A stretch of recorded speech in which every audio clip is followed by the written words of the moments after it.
Today, more than 150,000 Allied troops stormed the beaches in Normandy. It was the largest air, land, and sea invasion in history, and today, world leaders, including President Trump, paying tribute to what has been called the greatest generation, telling the veterans at today's ceremonies that their heroism and sacrifice will never be forgotten.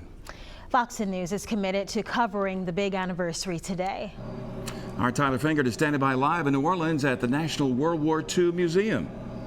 Tyler, they're going all out there for the commemoration. They really are, Lenise and Byron. Today is about paying tribute to those who served and sacrificed. About 100 or so World War II veterans from across the nation came here to the museum built to honor them and all they did during the war.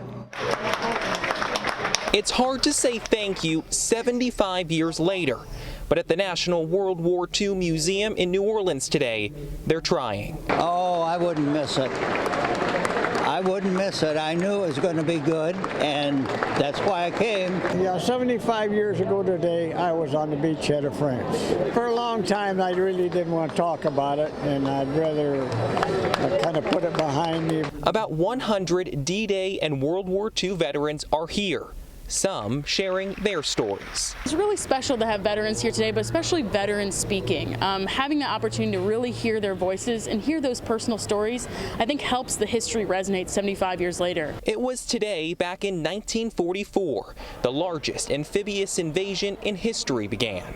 150,000 soldiers were involved in the operation. In the end, about 10,000 Allied soldiers lost their lives.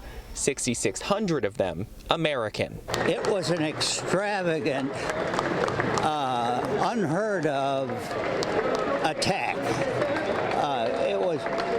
It was something that the enemy never thought we would do. D-Day in particular is just such a story of courage. You know, without this invasion, the Allies might not have been successful in the war. It really is the beginning of the end of the war that we call the war that changed the world.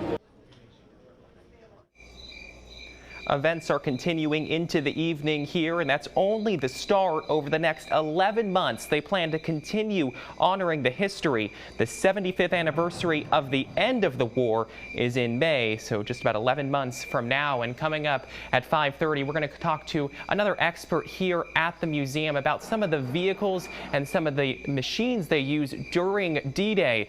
So we hope you'll stick around for that when I join you at 5:30, Lenise and Byron. For now, live in New Orleans tonight, Tyler Fingert, Fox 10 News.